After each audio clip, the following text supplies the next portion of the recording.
Coach Mike Morrell and the UNC-Asheville Bulldogs have been on a phenomenal run the last couple seasons.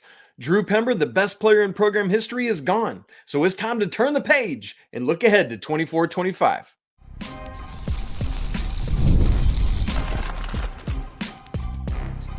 You are Locked On College Basketball, part of the Locked On Podcast Network. Your team every day. Hey there, what's up? Welcome into the Locked On College Basketball Podcast, the only daily national college hoop show out there. I'm your host, Isaac Shade, and you're joining me at the place to get your college basketball content every single day, part of the Locked On Podcast Network. Thanks for making us your first listen or watch of the day. Special shout out to all you everydayers joining us and all the members of the Locked On College Basketball Discord. So glad you're all here. Today's episode is brought to you by FanDuel. Make every moment more. In the dog days of summer, the sports stop sportsing like we want them to, but this summer, FanDuel is hooking up all customers with a boost or a bonus daily. That's right, there's something for everyone, every day, all summer long. Visit FanDuel.com to get started. Coming up on the show today, super fun interview with UNC-Asheville head coach Mike Morrell, who joins us to look ahead to 2024-25. Going to talk about the run the Bulldogs have been on the past couple years and how to maintain that success going forward. We'll talk about Shaka Smart's impact on his career. Coach Morrell will share his thoughts on the landscape of college basketball and so much more. Going to be a great show, great interview. Let's dive right into it. It's a joy today to be joined on Locked On College Basketball by Coach Mike Morrell, the head coach at UNC-Asheville, heading into year 7, and that's kind of mind-boggling. We'll get to that in a little bit. Going to have a conversation with Coach today, looking ahead to the 24-25 season, looking at his time at UNC-Asheville, and then looking back on all the things that have kind of made Coach who he is. Going to be a super fun conversation today. Thank you so much for diving in with us, Coach. Great to have you. Let's look right on ahead to the 24-25 season. And just big picture question right out of the gate here. As you think about year 7 at UNC-Asheville, what is it that gets you out of the bed in the morning and gets you excited for what's ahead? Yeah, people talk about the difference between motivation and discipline. I think I'm a pretty disciplined person, very routine oriented. College basketball has changed a ton just in the last, 1 to 2 years, even more so in the last 3 or 4 years. But what hasn't changed is just, kind of loving the coach, loving to impact the people, not only the players, but the people in our program. And Asheville's has been great to me. We've made a lot of progress in the 6 years prior to this upcoming season. So, I don't really have many off days in terms of not feeling like coming to work. I enjoy this. I don't see it as work really. And so it beats having a real job in my opinion. So I love this time of year. I love the preseason and just kind of watching the team develop and kind of come into its own. We've had a lot of success the last couple of years, but this team is really new in terms of some of the bodies we have. So I'm interested to see how it goes. And that really is where I find a lot of joy. That's great. Yeah, and we're going to talk about some of that success. I'm interested to dive in more on that. And Coach, as you just said, there's some new faces this year. You lose some of the main key guys of the program from the last couple of years. But it is back-to-back 20-win seasons for the Bulldogs. Coach, I'm curious, as you get excited seeing this team come together, how do you go about stringing together a third straight 20-win season? Yeah, Isaac, I don't think about that at all. I really don't. I just trying to be really good today. We got a workout here at 3:00 and trying to be good for that workout. And then it's really when I stop and look back at the last couple years and what we have accomplished. I'm pretty sure our SID told me the other day we're the 23rd winningest program in the country combined the last 2 years, 49 wins. I think we're tied for that, if you will. We're 33-7 in our last 40 Big South games.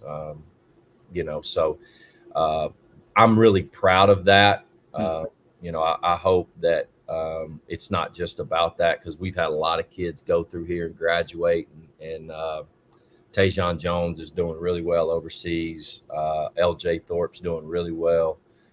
Drew Pember's going to do really well. And so it's been a lot of fun, but I don't know right now what it's going to take to win 20 again. And I really don't care. I'm really just kind of engulfed in what's going on right now. And that has nothing to do with wins or losses. I appreciate that insight and the transparency of saying, look, we're just stringing together days at a time. And if we're getting better, and if 20 wins is the output of that, so be it, right? But ultimately what matters is these young men, their development, and y'all's growth as a team. Coach, you talked about Drew Pember. Let's get to that, because you lose he and two other starters this year. But all due respect to the entirety of the team, man, what a just unbelievable couple of years Drew had for you there at Asheville, coming over from Tennessee. What legacy does he leave on this program? Well, he's the best player that's ever been here at Asheville. And I think last year at this time, I would have said one of, but he's now the best, and it's not even close, probably. Or there's probably no probably in that. He was, two-time player of the year. The other day, he was actually selected for the second year in a row as the male athlete of the year in the Big South. He's the most decorated player in UNC-Asheville history. You could argue the most decorated athlete in our department's history, and definitely one of the best players in the Big South in their history. So, but I don't think Drew will look back and really stack his trophies and count all of those. He was a great teammate.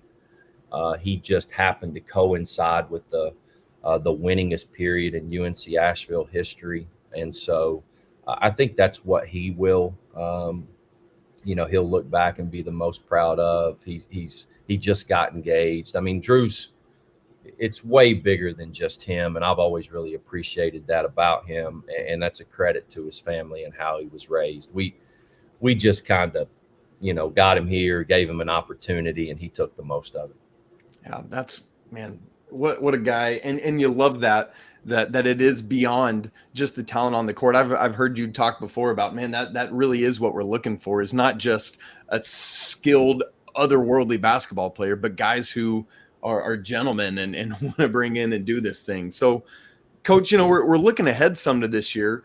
In addition to losing Drew, Caleb Burgess, Nick McMullen are both gone. Caleb out of eligibility along with Drew. Nick now at Georgia State. But you do get two returning starters coming back in Josh Banks, Fletcher Abey. These are dudes who can absolutely light it up from outside. We're talking about getting old and staying old. They're both fifth-year guys. As you think about what's returning, what do Josh and Fletcher bring to this team? Well, they bring experience, obviously. Fletcher has been the glue to our team for the last 2 years, and it's really not even close. I think any of our players would tell you that, who are on this team or on last year's team. He was the glue to that championship team.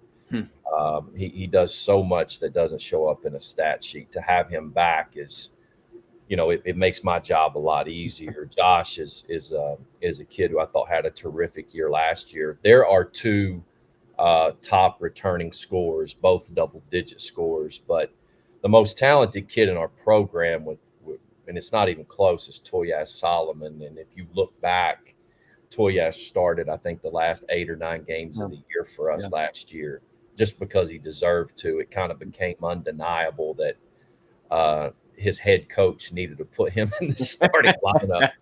And so, I'm really excited about him. I mean, he has all league potential. I think that was very evident at the end of the year last year. So I would throw him in there with Fletcher and with Josh in terms of that experience that we're really going to need with 8 new guys. Outside of those three, Coach, who else do you see really stepping in and stepping up? Who are your kind of projections on others who will vie for starting roles or key roles off the bench?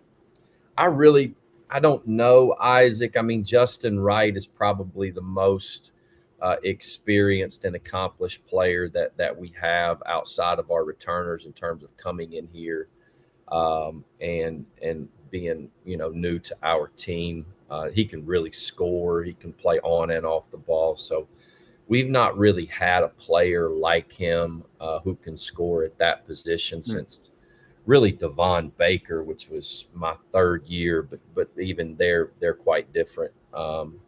So I would expect him to play a large role on our team. And we've got a lot of competition going on right now, and in competition that's going to continue to occur on our team going into the fall. I think the biggest surprise for us so far, and I'm pretty much an open book. I don't care to get tidbits that maybe some other coaches wouldn't, but I think Jamal Davis, who's a transfer from Central Michigan, is to our staff and to our team has been maybe the biggest surprise. So, we're probably as long and as tall as we have ever been here and as athletic, but we're a little lighter than we've maybe been the last couple of years. So hopefully that's a good thing. Yeah, that off-season strength program got to come in big, Coach. So we'll see how that goes. But very excited to watch that length and athleticism at work this year there at Asheville. So we want to move from looking ahead at this upcoming season to just talking about Coach's time there at UNC-Asheville. And I specifically want to ask what it was like on Wednesday, April 11th, when he got that call that he was getting this job. We'll get to that in just a second. Right after I tell you about FanDuel. I love sports and I never want them to stop. But in these dog days of summer, we get fewer games and the sports just don't sports like we want them to. But FanDuel lets you keep the sports going anytime you want. All you got to do is open up the app and dream up bets anytime you're in the mood. And this summer, FanDuel is hooking up all customers with a boost or a bonus daily. That's right. There's something for everyone, every day, all summer long. How about some Wooden Award lines for this upcoming season? Kansas's Hunter Dickinson leads the way at plus 550. Mark Sears of Alabama, RJ Davis of North Carolina tied for second at plus 600. Arizona's Caleb Love and Auburn's Janai Broom are next, tied at plus 1,500. You want to get in on that action? Head on over to FanDuel.com and start making the most out of your summer. FanDuel, official sports betting partner of Major League Baseball. Thanks for joining us today on Locked On College Basketball. We're joined by the head coach of UNC-Asheville, Coach Mike Morrell. And we've just talked about looking ahead to the upcoming season, some key contributors, what that's going to look like for the Bulldogs. But now we want to take a little bit of a look back. Coach, my question to you, Wednesday, April 11th, 2018. That was a special day in your life and in UNC-Asheville. That's the day you were named head coach at UNC-A. What do you remember about that day and that time in your life? I remember frantically running around the campus at the University of Texas trying to get to a few of our players who you just kind of wanted to, hear it from you instead of, on their phone or whatever. And unfortunately that didn't really happen, but, I was kind of running around campus on a golf cart and, trying to get specifically to two of our guys in particular. And, so that's what I remember most about that day. Obviously, I remember when my athletic director Janet Cohn called me and offered me the job, and I was obviously accepted it on the spot. So it was a fun day for me and a very rewarding one. Man, that is a funny memory. I wish there was video of you driving around campus on a golf cart. That'd be great. Yeah. Now, look, the progression of this thing, and you know this as well as anybody because you're the guy leading the charge on it. But for folks who are unaware, the turnaround at Asheville, y'all, has been wild. Coach Morrell's first year, 4-27, 2-14 in Big South play, 10th place in the conference. But since then, there's just been this progression, finishing no worse than 5th in the conference since then, all the way up to, as we said earlier, now back-to-back 20-win seasons, making the NCAA tournament 2 years ago where the Bulldogs were regular season and tournament champs. Coach, take me back to that first year. If you can just, live back in that version of Mike Morrell, what were you feeling and going through and thinking in the midst of that 4-27 season? Yeah, felt a lot of anxiety, a lot of shame, a lot of just, not feeling worthy. Honestly, it was tough. I mean, I tell coaches this all the time, everybody wants to be a head coach. Make for sure you don't just want to be a head coach, but you're ready to be a head coach. And I'm not really sure that you can can fully be ready to be a head coach coming from an assistant role. But Asheville's has been good long before I got here. So it's not like this program started to be good when I got here. We had to try to find a way to get it back. But yeah, that first year was tough. But I learned a lot. I learned that I have to really be healthier, both mentally and physically. And I think that's when I, really started to become more routine oriented, especially in how I approach each day.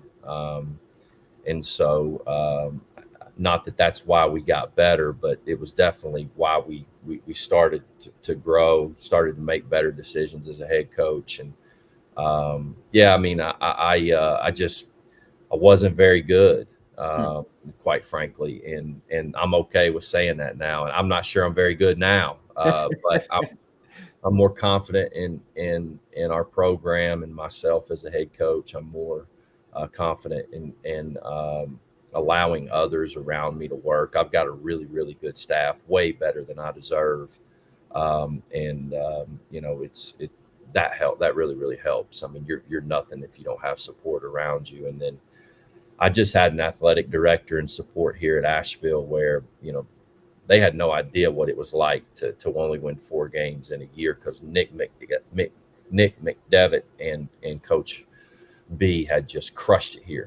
Yeah. And so to have, people around me have patience, and then to actually watch our success over the last few years. I'm just very grateful for the people who kind of stuck with me.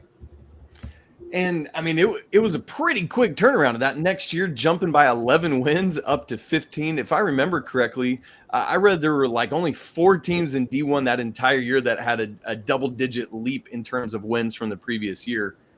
I mean, can you point to specifics that led to that turnaround just in that next year? Well, when you only win 4, you set the bar pretty low. If you can go 500, you're going to do that. And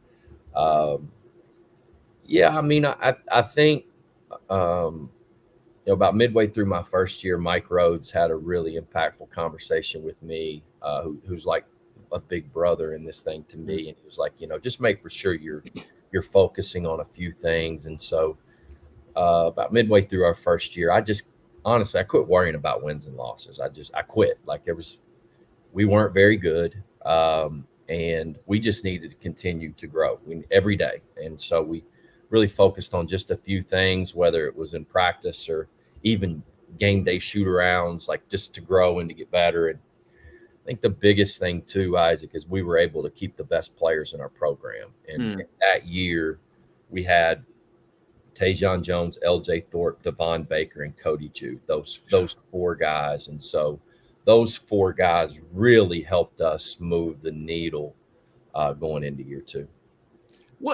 That's one of my questions. You talked earlier, Coach, about just the wild landscape of college basketball the last several years, and we'll talk about that more here in a little bit. But in the midst of this topsy-turvy era, what is allowing you to maintain that consistency, keep guys around, and then now get to this level where you're stringing together multiple high-level seasons? I think guys like it here. I mean, we didn't invent any of this stuff, I think, especially our staff, tries to have like genuine relationships with our players. That's never perfect. Again, we didn't invent that.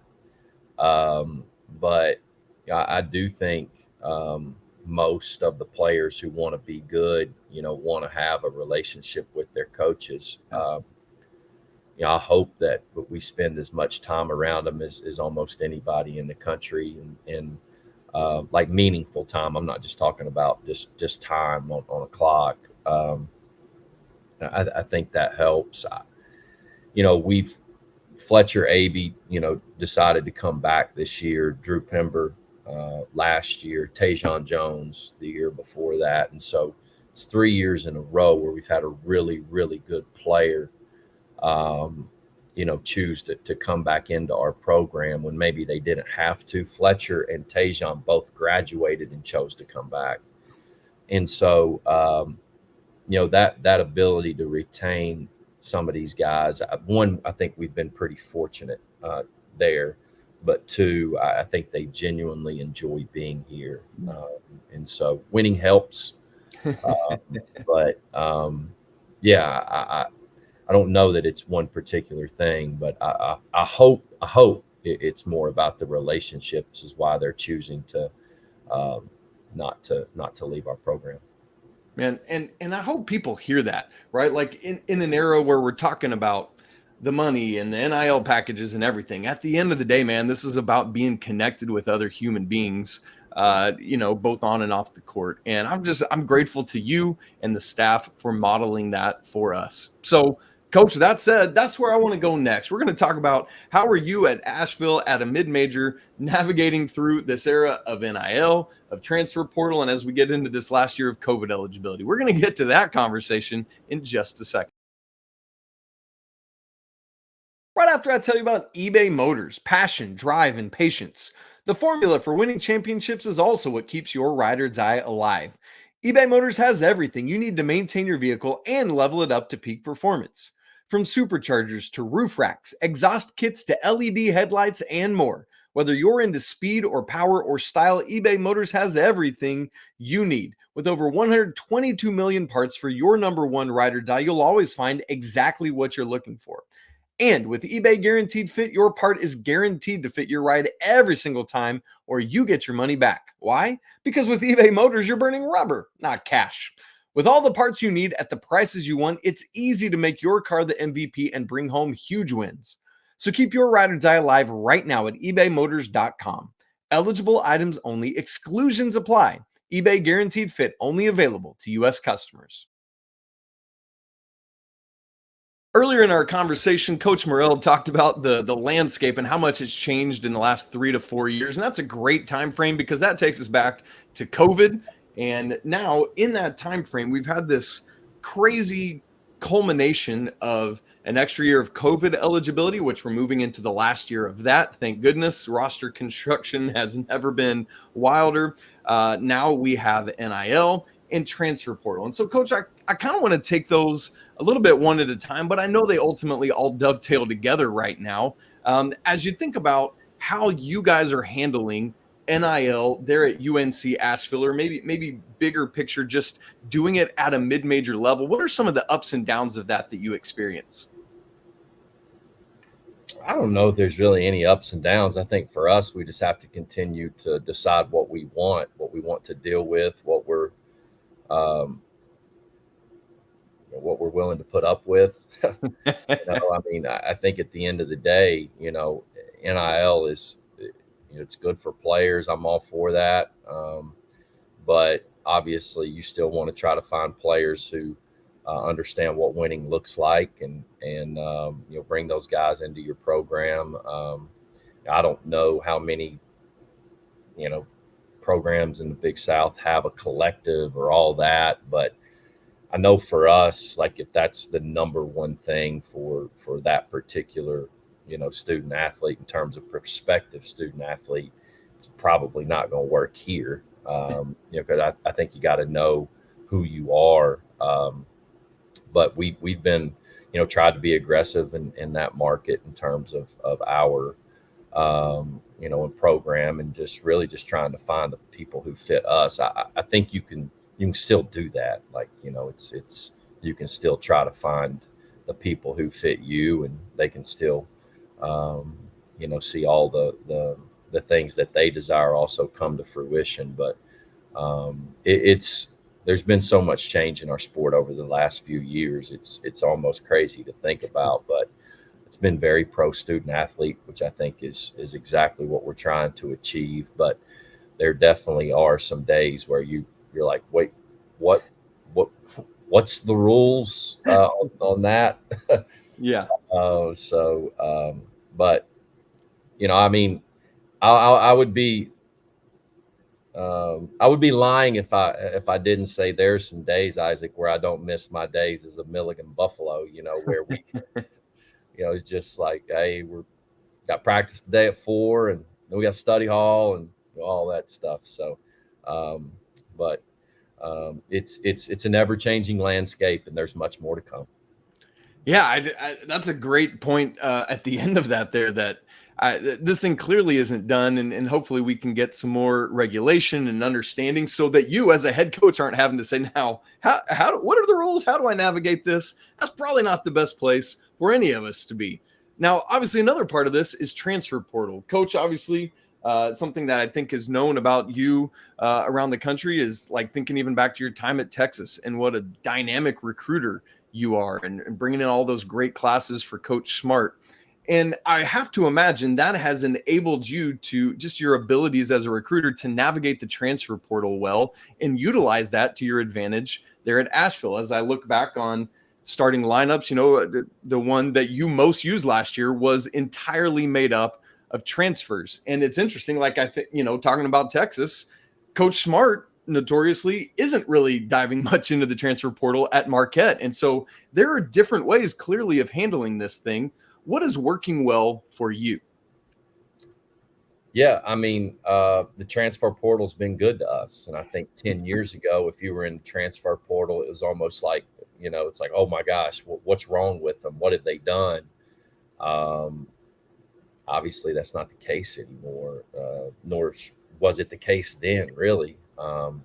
So it's been good to us. I think we've had to try to, navigate that just like anything else. I can remember 3-4 years ago where there was like, if you had a bunch of players leave your program, and I'm sure, this was the case, the case at some places, but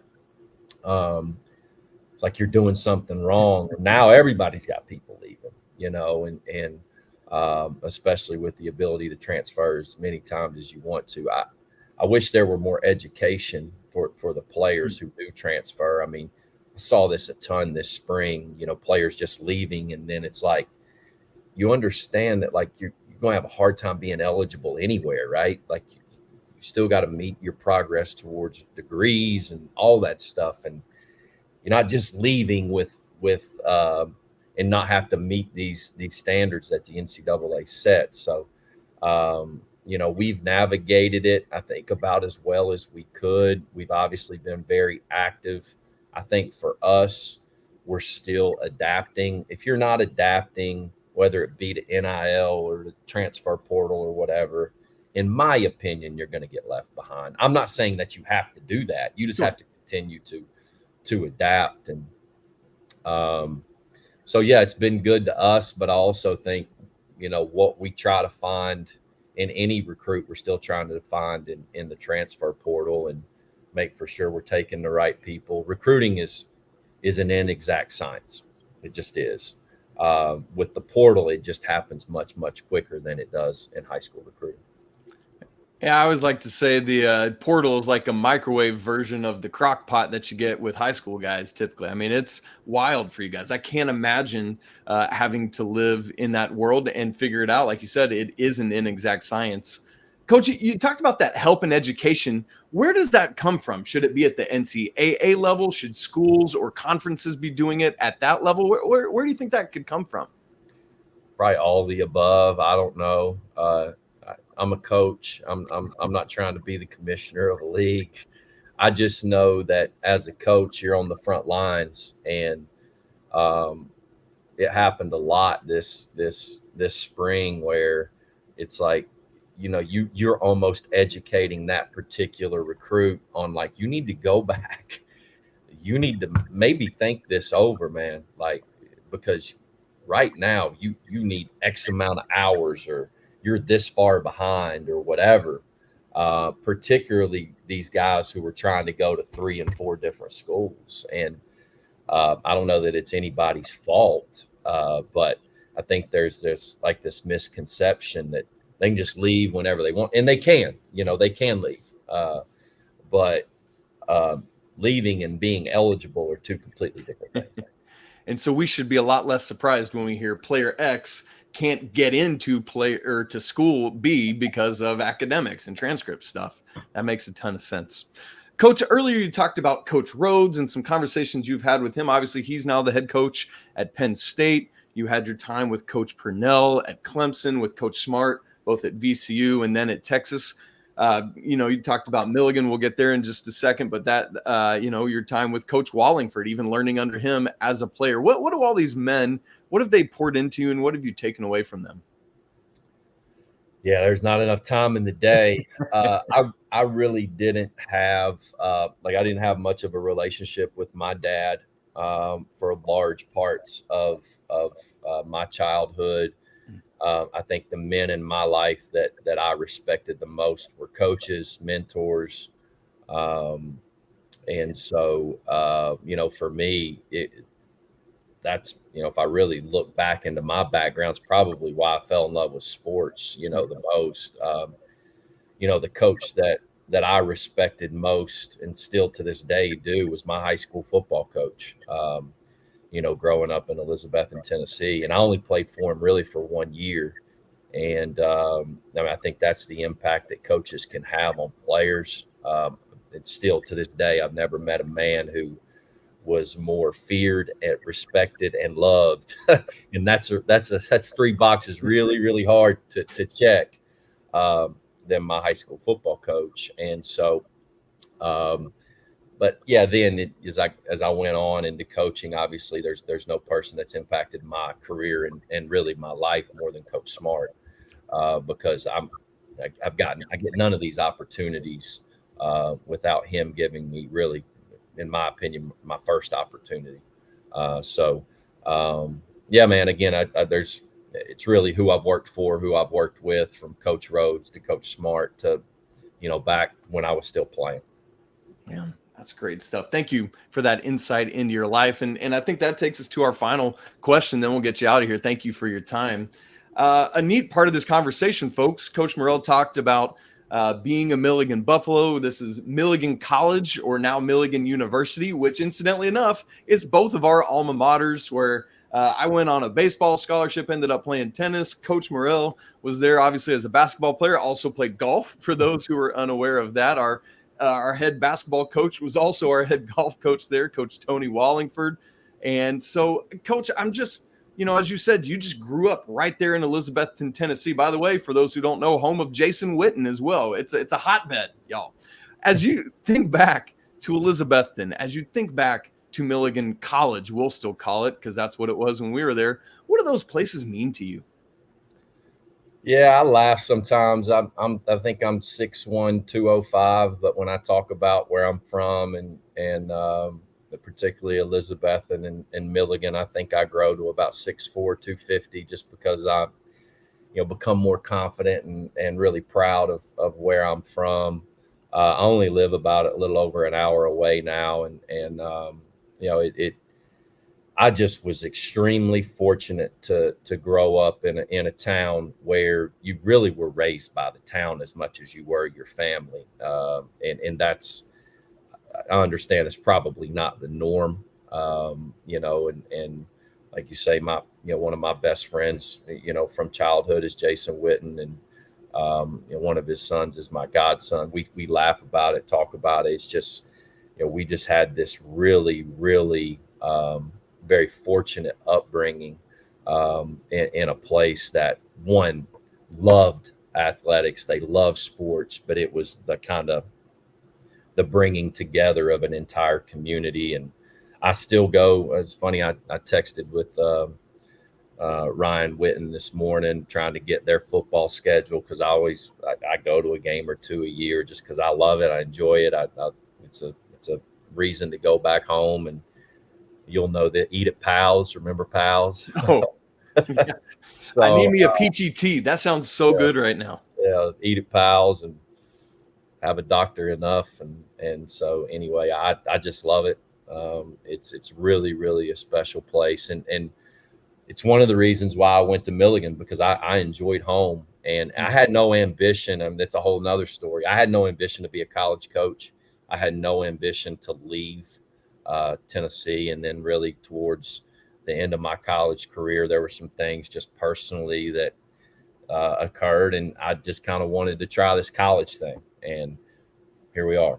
So I'm glad that I did now, but my love for Elizabeth and Upper East Tennessee and Milligan is strong today than it's ever been. And as I get older, I think I appreciate it more and more, and you know, the times on that campus and in that city, town. It's not a city, it's a town that I grew up in. That's great memories. And it's so cool that it's just an hour's drive down I-26 for you to get back home. Yep. Coach Mike Morrell, thank you so much for your time. Best of luck to you and the Bulldogs this upcoming season. Go get another one. Have a great season. We can't wait to keep tabs on it. Thank you. Appreciate it. That's it. Thanks, man. Thank you. Big thanks to Coach Mike Morrell from UNC-Asheville for joining me today. Best of luck to the Bulldogs in this upcoming season. If you haven't subscribed to the show on video or audio, make sure you do that. Super easy to do. If you're not part of the Locked On College Basketball Discord, man, we'd love to have you in there where we're talking college basketball every single day. Come on in, man. It's great. As always, I want to say apologies to the Lawyer family. Let's go Wildcats, or today we'll make an exception and say Bulldogs. And until tomorrow, peace.